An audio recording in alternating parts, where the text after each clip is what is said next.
د 5 کسانو نه همیشه لرې اوسه. اول، هغه چې ستا عزت نه کوي. دویم، هغه چې تا پریوتی لیدل غواړي. دریم، هغه چې تا پورې مسخرې کوي. څلورم، هغه چې درواغ درته وایي.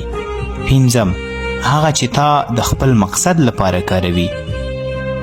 دویم، دا 5 شیان خپل کړه نو له ټولې نړۍ به وړاندې یې.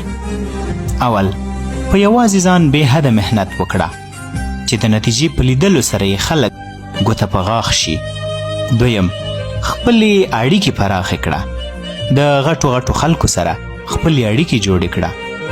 دریم، په خپل ځان پام وکړه.